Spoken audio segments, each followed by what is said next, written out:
A B एक रेखाखंड है, ये भी रेखाखंड है। P इसका मध्य बिंदु है, ये P मध्य बिंदु है। तो मध्य बिंदु का मतलब AP BP बराबर है। यहीं पे हम बराबर का चिन्ह देते। जब मध्य बिंदु है तो बराबर भी है, इसका मतलब यही बराबर है। D और E रेखाखंड AB के एक ही ओर स्थित दो बिंदु है, D और E। D और E एक ही ओर इस प्रकार स्थित है कि BAD एंगल BAD यानी कि ये एंगल बराबर ABE यानी कि ये एंगल, दोनों एंगल बराबर है। और एंगल EPA ये एंगल DPB ये एंगल दोनों बराबर है। तो दर्शाना है क्या, एंगल DAP एंगल त्रिभुज DAP यानी कि ये त्रिभुज ये पूरा, और त्रिभुज EBP यानी कि ये त्रिभुज, दोनों सर्वांग सिद्ध करना है। तो दोनों सर्वांग सिद्ध करना है तो हम निश्चित त्रिभुज में देखेंगे। उसके बाद क्या है, सिद्ध करना है AD बराबर BE। AD ये AD है और ये BE है, ये भी इसी दोनों त्रिभुज में है। जब ये दोनों त्रिभुज सर्वांग सिद्ध हो जाएगा तो AD बराबर BE सिद्ध हो जाएगा। हम लिखना स्टार्ट करेंगे। दिया है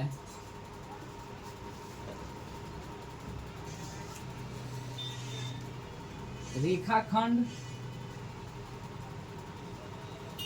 AB का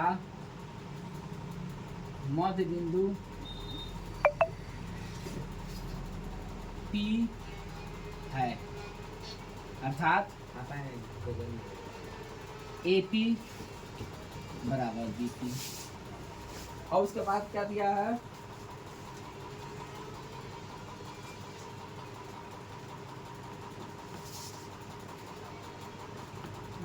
और यहीं से और एंगल BAD बराबर है एंगल ABE तथा एंगल EPA बराबर एंगल DPB।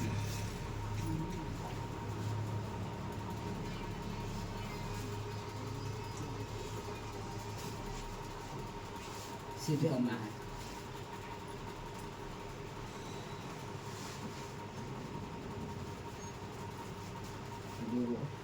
एक त्रिभुज DAP सर्वांग त्रिभुज EBP। दूसरा नंबर AD बराबर BE। Question ready. सिद्ध करना है त्रिभुज DAP सर्वांग EBP। तो DAP और EBP यही दोनों त्रिभुज मिलेंगे। त्रिभुज DAP तथा त्रिभुज EBP में, ये दोनों त्रिभुज में क्या है, DAP में AP बराबर EBP में BP। ये कहाँ है, तो दिया है क्वेश्चन में, तो दिया है AB का मध्य बिंदु P है, लेकिन यहाँ दिया है, मैं इसे हम सुधार दिए हैं कि AB बराबर BP है, क्लियर कर दिया गया है। अब दूसरा पॉइंट, ये एंगल DAP,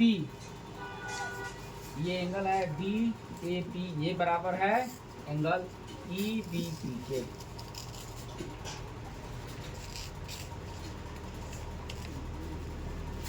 तो इस एंगल को दिया है BAD करके, यानी कि ये एंगल है।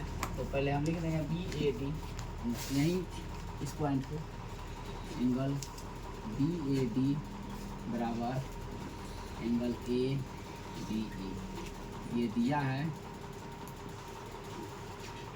ये पहला है। इसी बात को हम लिखेंगे अर्थात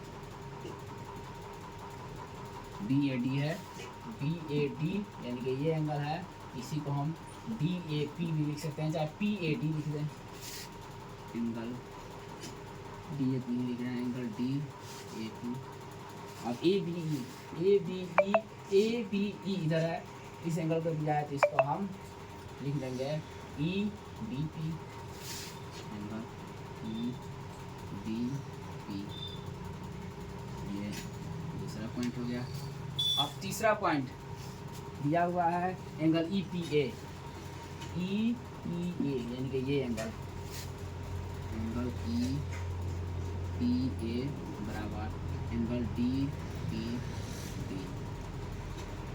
ये दिया है, ये एंगल इस एंगल के बराबर है। तो हम करेंगे क्या कि हमें चाहिए DPA, ये एंगल चाहिए, एंगल DPA चाहिए। तो DPA में अगर इस एंगल में ये एंगल जोड़ दे तो यानी कि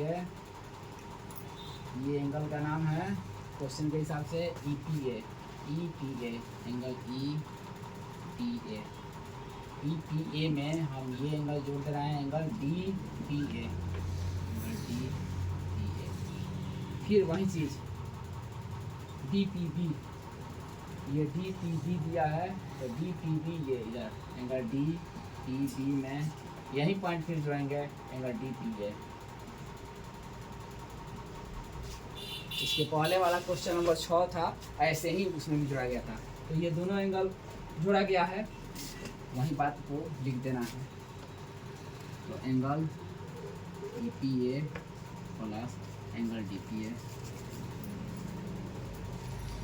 बराबर angle DPB plus angle DP।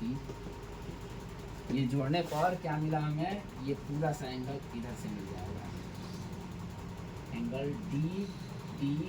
ये हो गया एंगल DPA बराबर। अब इसमें DPB में जोड़ने पर इधर से ये पूरा सा एंगल मिल जाएगा, इसको लिखेंगे एंगल EPB।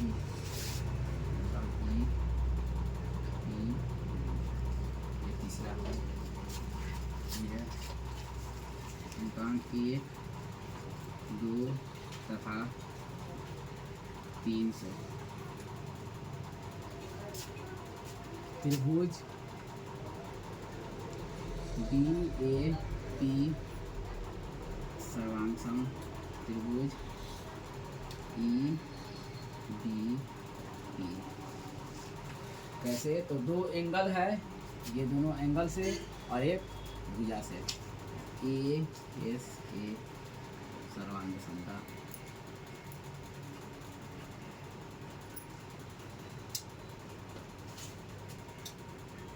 ये क्वेश्चन नंबर 1 प्रूव हो गया। अब क्वेश्चन नंबर 2, क्वेश्चन नंबर 2 है चूँकि त्रिभुज DAP सर्वांगसम त्रिभुज EDP ऊपर सिद्ध हुआ है। ऊपर यानी कि बगल में, अगर जैसे कि इसको बनाए तो इसके नीचे से बना सकते हैं, इसलिए लिख दिया गया ऊपर सिद्ध हुआ है। तो इसीलिए